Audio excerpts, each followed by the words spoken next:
Voilà, en raison du temps imparti, je me limiterai à la région du Sud-Caucase, à l'Azerbaïdjan, en tant qu'acteur stratégique entre la Russie, la Turquie et l'Iran. J'avais prévu un PowerPoint, mais bon, problème de connexion, veuillez m'en excuser. Donc je présumerai une bonne connaissance des réalités géographiques de la région.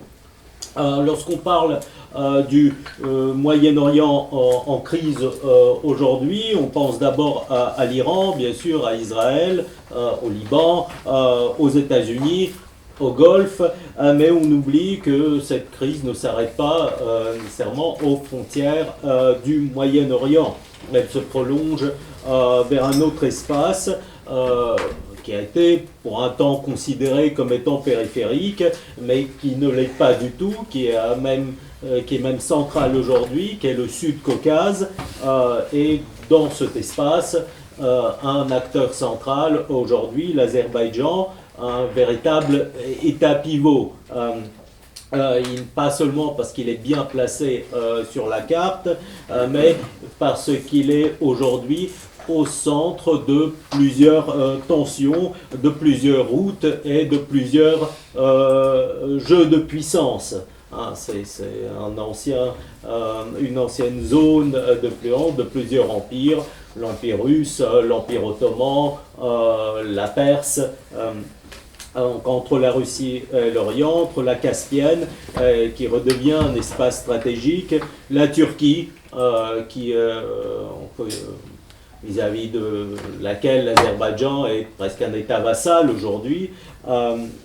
C'est pas seulement un État pétrolier, c'est pas seulement un acteur, on peut dire post-soviétique, mais vraiment c'est un véritable nœud aujourd'hui stratégique. Pourquoi est-ce que donc il peut être considéré comme État pivot? Je prendrai plusieurs exemples. Tout d'abord le Nakhichevan et la route nord-sud, et ensuite en troisième point, la fameuse route Trump, parce qu'il y a un projet qui résume à lui seul toute la géopolitique aujourd'hui du Sud-Caucase. Et aussi peut-être réfléchir sur la question suivante: est-ce que la crise actuelle remet en cause, par exemple, l'accord de paix entre l'Azerbaïdjan et l'Arménie?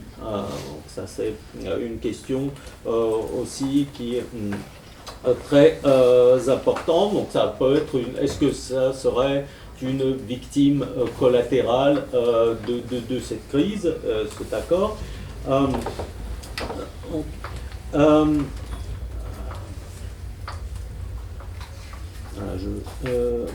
Donc l'Azerbaïdjan, aujourd'hui, l'Azerbaïdjan est entre la Turquie, mais aussi la Russie, mais les États-Unis également, et la guerre autour de l'Iran rehausse quelque part l'importance de l'Azerbaïdjan, qui étant un voisin immédiat de l'Iran. Les routes passant par la Russie sont aujourd'hui politiquement plus compliquées en raison de la guerre en Ukraine. Les États-Unis sont revenus dans le jeu. Il y a une visite, notamment à Bakou, de J.D. Vance récemment. La Russie n'est pas aussi dominante qu'avant, mais espère retrouver ses positions, principalement en faisant pression sur l'Arménie. Mais l'Azerbaïdjan se retrouve dans une situation très particulière. Et il faut aussi noter un élément qui me paraît symboliquement fort. Le président actuel de l'Iran, Massoud Pezeshkian, est lui-même un Azéri d'Iran. Ça ne veut pas dire évidemment que les intérêts de l'Iran et de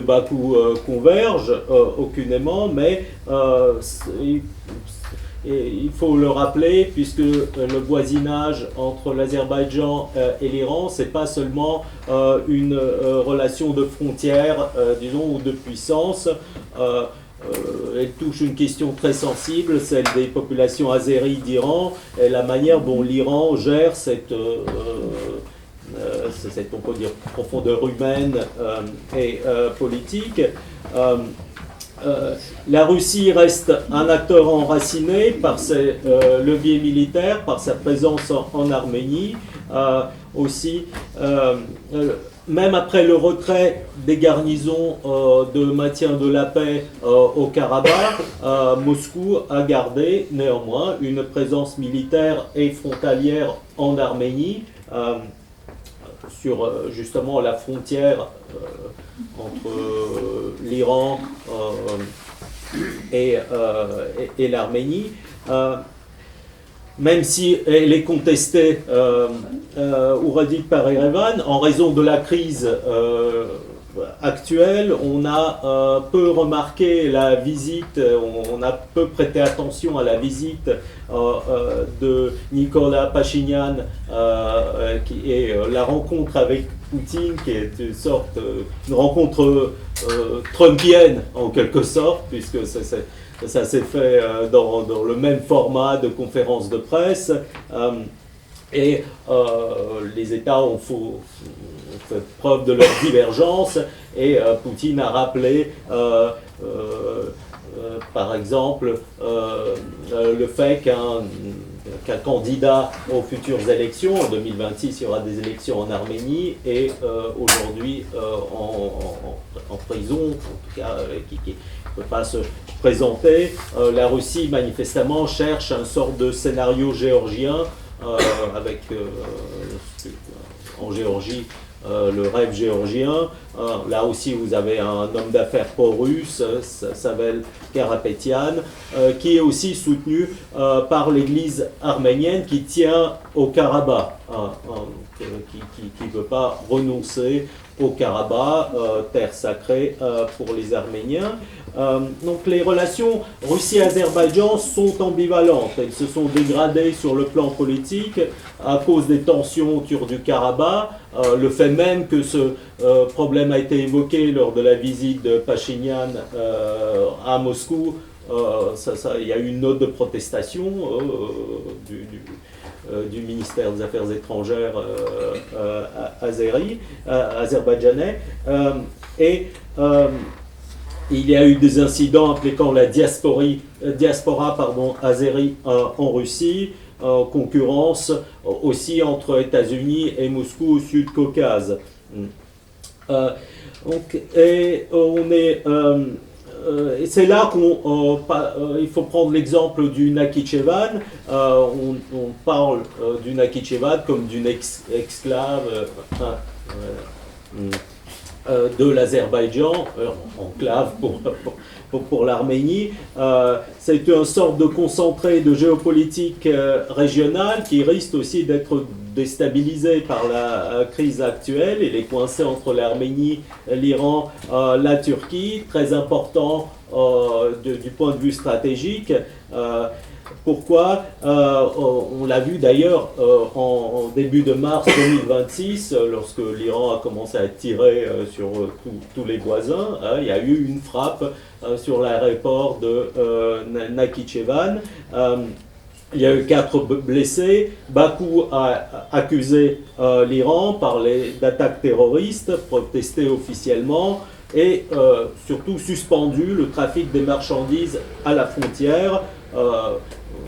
Ce trafic, cette suspension n'a duré que 4 ou 6 jours et a été ensuite rouverte rapidement après un échange téléphonique entre les présidents arméniens et azerbaïdjanais. Donc c'est un épisode extrêmement en soi révélateur. Depuis, il n'y a pas eu de frappe, donc ce qui est tenterait plutôt à accréditer l'idée que les premières frappes c'était vraiment du réactif en Iran. Après l'assassinat du leader suprême, il y a eu des coups portés un peu partout sans trop de discrimination. Et depuis lors, il n'y a pas eu d'attaque parce que c'est une zone extrêmement importante, mais l'incident lui-même montre que la crise iranienne peut facilement déborder dans le Sud-Caucase. Un spillover, un effet spillover.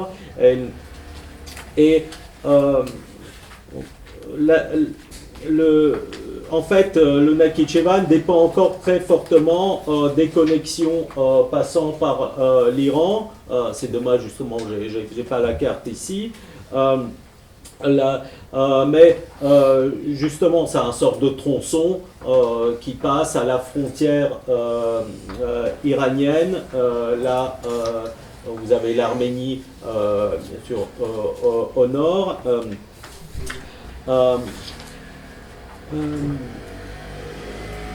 Du côté iranien, oui, il y a, pour revenir à la question azérie, elle existe bien, même s'il n'y a pas de mouvement sécessionniste de masse dans le nord iranien, mais la Turquie, quelque part, exerce un rôle stabilisateur, puisqu'elle ne veut pas sûrement d'un mouvement kurde. On l'avait bien vu, la tentative d'instrumentaliser les Kurdes à mener à rien, sans doute aussi sous pression de la Turquie. Donc, toute volonté d'instrumentaliser les minorités en Iran, c'est d'abord les Kurdes. Mais les Azéris sont à côté. Donc les deux questions sont liées en réalité. Il y a aussi le facteur religieux qui peut jouer. Ça aura mérité plus de discussion, une discussion à part, mais le fait que l'Azerbaïdjan est un État qui a une religion chiite, mais qui a adopté un modèle on dit kémaliste, mais en réalité plutôt soviétique, qui est soviétique déguisé, et un sort de contre-modèle du chiisme iranien. En tout cas, il y a une volonté de poser un sort de contre-modèle. Donc toute déstabilisation durable de l'Iran a des conséquences aussi sur cette exclave. Donc l'Iran redoute non seulement donc une route supplémentaire qui déplace les rapports de force à sa frontière nord dans un espace où l'Azerbaïdjan monte en puissance, où les États-Unis deviennent plus présents. Donc le Nakhichevan, c'est une fragilité territoriale. Deuxième exemple, c'est la route nord-sud. J'ai dit déjà le blocage, à propos du blocage du trafic, c'est une route essentielle qui relie la Russie à l'Iran. Donc c'est tout le flux des marchandises, mais d'ailleurs aussi l'Arménie, l'Arménie qui dépend du blé, qui passe également par cette route. Et c'est d'ailleurs un projet concrétisé des BRICS, quelque part cette route nord-sud. Elle relie d'ailleurs aussi le nord de l'Europe, il ne faut pas oublier, et donc, quelque part l'UE également est intéressée au maintien de cette route. Et on voit qu'au milieu d'une crise régionale majeure, ce corridor aussi Iran, passant par l'Azerbaïdjan, continue à fonctionner. Aujourd'hui, vous avez aussi un espace qui est à côté, qui est la Caspienne. D'ailleurs, moi j'ai entendu qu'on avait bombardé le fameux pont en Iran, c'est parce qu'il y avait cette route nord-sud via laquelle circuleraient les armes seraient livrées, notamment les armes chinoises. Et c'était pas tout à fait juste. Les armes, elles passent par la Caspienne. C'est beaucoup plus logique, c'est direct. Donc, si il y a livraison d'armes, elle passe ou elle passerait par la mer Caspienne. Donc, on voit bien que l'Azerbaïdjan est un État pivot. Donc, aujourd'hui, qu'est-ce qu'on peut aussi ajouter ici, cette fameuse route Trump Et c'est là justement où on revient à cet accord à Arménie-Azerbaïdjan, qui est avec les États-Unis qui ont eu ce rôle d'intermédiaire, notamment en s'impliquant dans la gestion de cette ligne de chemin de fer, qui est la route Trump. Bon, c'est Trump Route for International Peace and Prosperity. C'est une ligne ferroviaire le long de l'Arax. Il est intéressant, c'est vraiment, on peut dire sur le plan historique, c'est une pâte feuilletée ici, où il y avait une route à l'époque déjà de l'Empire russe, à l'époque soviétique, dont il reste des vestiges encore aujourd'hui, et le long de l'Arax, et aujourd'hui cette route suivrait le même tracé. Pourquoi? Parce qu'il y a la réalité géographique, il y a des fleuves, il y a des cours de fleuves qui font qu'on peut seulement tracer une ligne de chemin de fer à cet endroit. Donc ça, ce n'est pas un accord sur le papier. En tout cas, les États-Unis se sont portés garants de cet accord. Il faut savoir que l'accord définitif, même s'il a été... il y a eu un accord à la Maison-Blanche entre Arménie et Azerbaïdjan, avec Trump comme intermédiaire, mais il n'a pas encore été ratifié. En fait, l'Azerbaïdjan attend une modification de la constitution arménienne, qui elle-même fait référence à un document de 1890 sur le fait que le Karabakh, ça fait partie de l'Arménie. Excusez-moi, donc c'est beaucoup plus ambigu, et effectivement cette crise peut rabattre les cartes. Aujourd'hui, l'Azerbaïdjan est un pays très corrompu, riche, mais qui tire sa légitimité du conflit avec l'Arménie. Donc si Trump se désintéresse, ou si en raison de ce conflit ça tombe à l'eau, vous n'aurez pas d'accord. Et peut-être que les hostilités pourraient en effet reprendre. Voilà. Donc,